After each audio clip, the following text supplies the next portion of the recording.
Thank you very much. Coach Eric Tinkler is not a stranger coming to FNB Stadium. Apologies for that. Technicians, please let's not get glitches. The coach is here. Welcome, coach. I'm sure you planned to come to win the match, and indeed you did, and caused a big upset at FNB Stadium. Take us through the moments of the game that were critical. I think first and foremost the planning, leading up to the game, analysing Chiefs, and we know that so far this season they've actually been a very, very good team, difficult team to beat.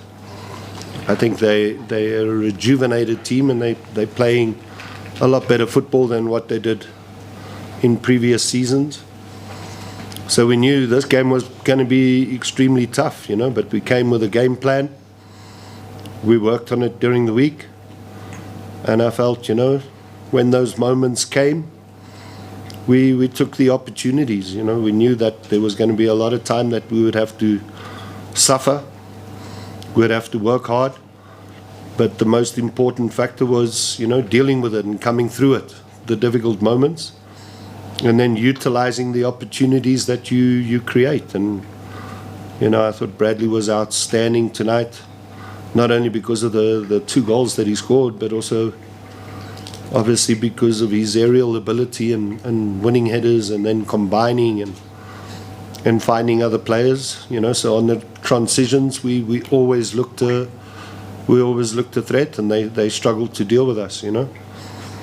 So very proud of the boys, because everything we've done in training came out on the pitch today. And as I think I've said this to you guys before, most times that's how I judge myself as a coach. What we do in training, are we transferring it onto the field? And I felt we did that this evening. Thank you, coach. Members of the media, it's your turn. Please, your name of your publication, and direct to the question, and the coach will do the rest. Robbie, Mike. Coach Lorenzo from the Ski Times. Now it's very early, but are you and the club starting to train? No, I think it's still very early days. It's only 6 games into the league. There's still a very, very long road. And I warned the players about complacency, because we started well. We got 13 points from our first 5 games, but now I understand. You're a target, and you're going to have to raise your level. You're going to have to work even harder than what you did in the first cycle. We're going into a second cycle of 5 games. Now, can we maintain? Can we be consistent? Can we produce the same performances? Can we have the same energy, the same intensity, the same desire, the same work ethic, the same determination, the same sacrifice? And I gave them the example of Sundowns. They won the league 8 years in a row. You think that's hard? You think it's hard now because you've won 5 games in a row? No. Try and win the league 8 times in a row, and you'll see how much sacrifice you have to make. So I think the message was loud and clear for us to ensure that we came out here and put on a good performance. Thank you. Coach Ntsako from ENCA. You speak about planning in the week. I think Bradley wasn't available for most of that, as he was ill. Just again on that performance tonight, and what are you doing or saying to him just to keep him motivated even at his age? Yeah, we film our sessions. So even though Bradley wasn't at training because he obviously had a chest infection, we showed him the clips from training, what we were planning and what we were intending. And also for Brad's a seasoned pro. He's not someone who still needs to be developed and learn. His tactical prowess is very, very high, so not difficult for him to understand the game plan, and he proved that tonight. Good evening, Coach. Nick Gleason for Backpage Media. You've had 3 different goalkeepers start this season. Is that a matter of rotation or injury, or what is the rationale behind? I think ultimately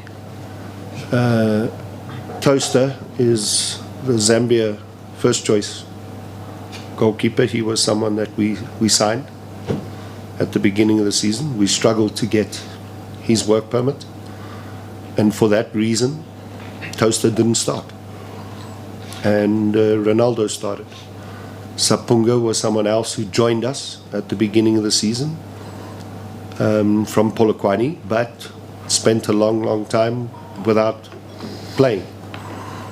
And Ronaldo obviously ended off last season very well.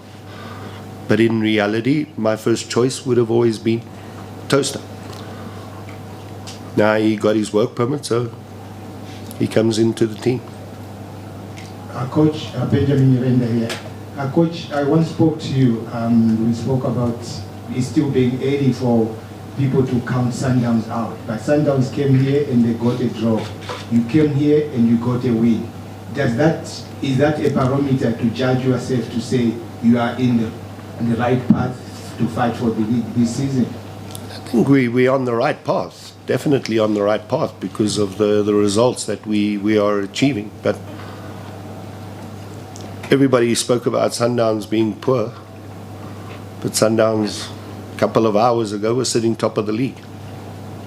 That's just the fact. We've all got to compete against Mamelodi Sundowns, even when they go through a rough patch. But that rough patch, it's not a rough patch because ultimately, normally they would achieve 12 points out of 5. They achieved 11. You know, so to say that they're going through a bad spell, I find that difficult to believe. They've got a lot of quality, and I still think they are firm favourites to win the league because of the depth that they have in their squad. So the rest of us, our job, and my job as a coach, is we want to close that gap. That's what we want to do. That's the objective that I said at the beginning of the season, is that can we close that gap? Can we ensure that we start collecting more points to make life a little bit more difficult for Sundowns? But, you know, I think it would be very premature for me to be saying, yeah, we're going to compete for the league. It's only 6 games in, and a lot of things can happen in a short space of time. Coach Vele from the Sport, congratulations on the victory. Can we talk about how you've transformed this team tactically? And because after you considered, we saw you not more on the ball, but using your moments and the ball effectively. And what do you spot about this Chiefs team? Because you were attacking them right in the heart of the defense. Yeah, I think today what was important was our penetration.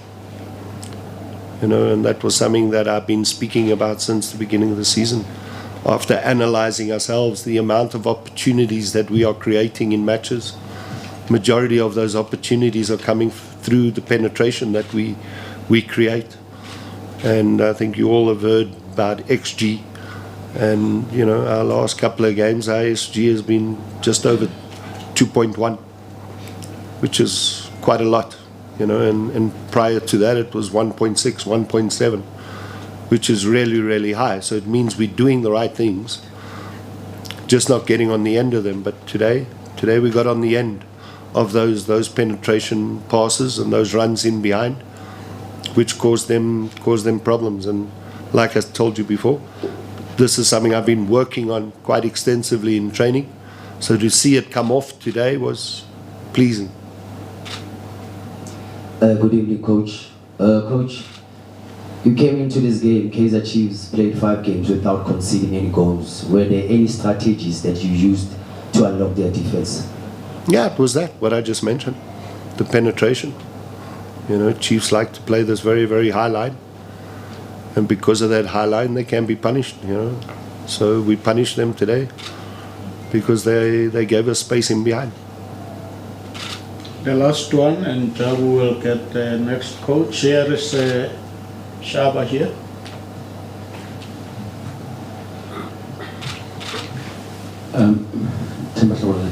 Sports. Coach, congratulations on the result. I mean, you've got one of the most experienced squads in terms of the players that you have. I mean, even some of those who are injured, the likes of Mtambo, your captain, and Probla, Monari, all of them.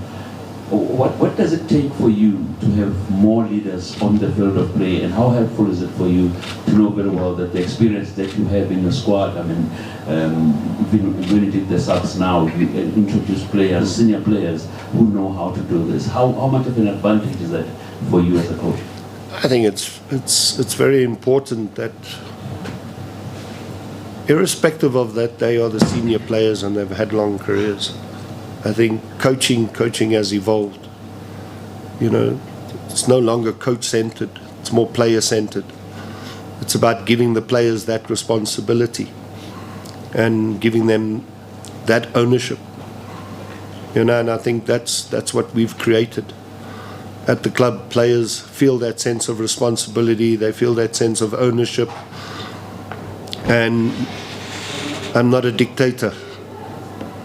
I like to sit with the senior players and discuss the tactics and the plans so that they have a buy-in and an understanding, you know. And it obviously helps when you have players who've had good, successful careers as the players you've mentioned, Linda, Monare, Miguel Tim, Bradley Grobler, you know, they're all, Danny Cardozo, they all come from success at clubs, you know.